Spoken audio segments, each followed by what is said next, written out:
Getting that first food photography client can feel like climbing a never-ending mountain where you can't even see the summit. I get it, I've been there, I've got the t-shirt. But I also cracked the code of not just getting my first food photography client, but getting my next one. And over the course of 14 years, I've worked with hundreds of clients. So in today's video, I want to clearly lay out the steps in front of you on what you need to do to secure that first paying client.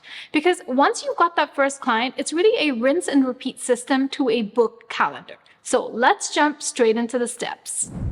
Now, before I actually jump onto step one, I feel like I kind of need to take a step back to step 0.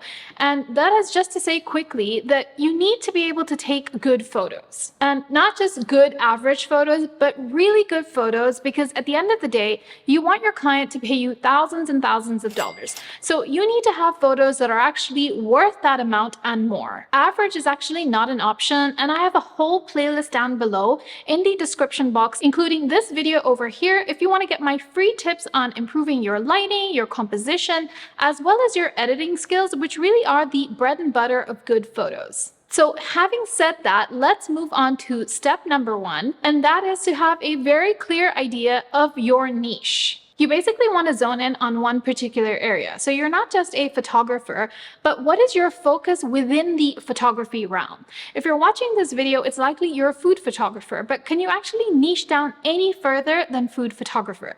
Can you specialize any further?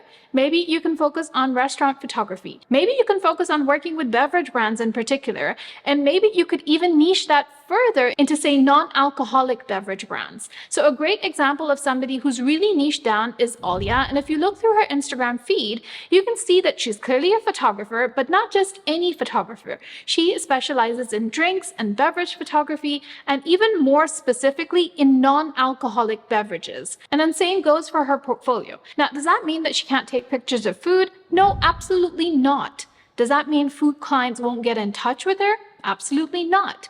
But if there is a beverage brand out there, then she will be the go-to. She will be the first person the brand thinks of, and she'll be the photographer that the brand trusts with their beverage product. So with this step, you want to carve yourself a niche, and don't worry that you'll actually lose other potential photography jobs just because you're so niche down.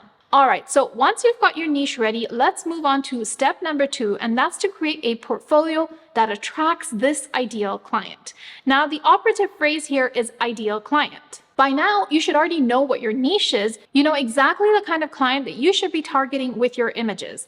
And to make this really easy, instead of thinking of ideal clients, plural, you want to think of one ideal client. Yep, just one single brand. So let's take Alia's example again. And since her focus is non-alcoholic beverage brands, then whilst building a portfolio, a single ideal client that she could keep in mind could be somebody like Lyre's. Now, once you have this single brand in mind, you now need to craft a stellar portfolio with this client in mind. Basically, everything that you put into the portfolio needs to appeal to this one particular brand. The more specific you are in your portfolio with the style of imagery you have that corresponds to this one ideal client, then the easier it is to sell to that client.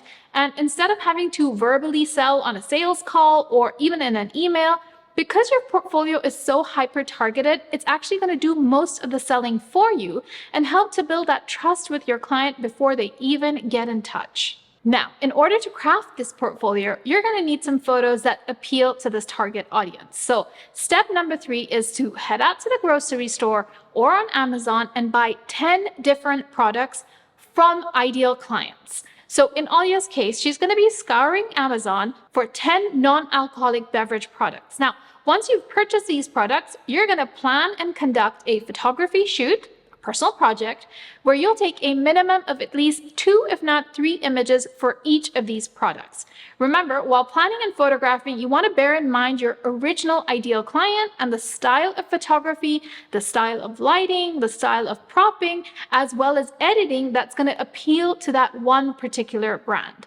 Now, once you have all your images ready, you're going to upload a minimum of 20 images to your portfolio. And besides these minimum 20 photos, you also want to make sure that at minimum, your portfolio also has an About Me page where potential clients can contact you. And you can also check out this video where I go through some big mistakes that photographers make when they're crafting their portfolios. Okay, let's move on to the next step in getting that first client, and that is to reach out to a minimum of 20 brands. Yes, you heard me right. I said a minimum of 20 brands, and offer your services to them. And you're specifically going to reach out to them using cold pitching. Now, some of my favorite places to find brands include Instagram, Amazon, as well as LinkedIn, because I know the first question you're going to ask is, where do I find these brands? Okay, now once you've made a list of 20 brands, as well as the specific email address for the person that's in charge of marketing, you're going to send them a cold pitch where you're going to introduce yourself, your photography, including a link to your website, and why this particular brand or client should be hiring you instead of all the other photographers on the market. Now, if you want a copy of the cold pitch that I usually send out, including how to customize that cold pitch so that you always get replies, then again, I've linked to a free mini course in the description box below. Now, when you reach out to these brands, it can go two ways. Either you won't hear back, and if that's the case, then you need to have a follow-up system in place to message these clients in the short term as well as the long term to nurture them. And if you do hear back from these clients, then you're going to jump onto a consultation call with them. Now, this is almost like your first date. This is where you're going to be connecting with them, building a relationship with the client, as well as selling your services and showing these clients what makes you special and why should they trust you. Once you get off this call, you're going to send them a bespoke proposal, and from there, you're going to book the client or perhaps negotiate on that said proposal. You're then going to rinse and repeat the system and use a diversified marketing strategies to book clients on repeat. So what do I mean when I say a diversified marketing strategy? Well, if you look down at the steps that I used, then the main form of marketing here was a cold pitch email to this client, i.e. finding a brand on a marketplace like Amazon or LinkedIn, and then sending them an email to turn them from stranger into a client through the use of your portfolio, and then eventually getting them on a sales call and then following that up with a proposal. But cold pitching is just one strategy that you could be using, and there are so many other marketing strategies on the market that are highly underutilized by photographers. So most photographers are generally just posting to Instagram in the hopes of finding clients, and perhaps maybe cold pitching will take this one step further. But imagine if you could use 3, 4, 5, or even more strategies to market your business. And that's exactly what I'm teaching in my live training next week, all about marketing techniques that I use to book 6 figures in my own food photography business. So if you're looking to kind of move away from Instagram and start using techniques that actually work and don't require hours upon hours of scrolling on social media, then the link to the free training series is in the description box below. And guess what? I'm not pitching a course at the end of these trainings. So make sure you click the link in description, especially if you're looking to have a booked calendar this year. We're also going to cover how to spot a high budget client that's actually willing to spend multiple 5 figures instead of just a few $100s on a photo shoot. And I'm also going to be sharing what I did in my own business in the last 1 year to actually triple, 3x my revenue. So if those are the kind of things that you're interested in, I'll catch you at the free live training series.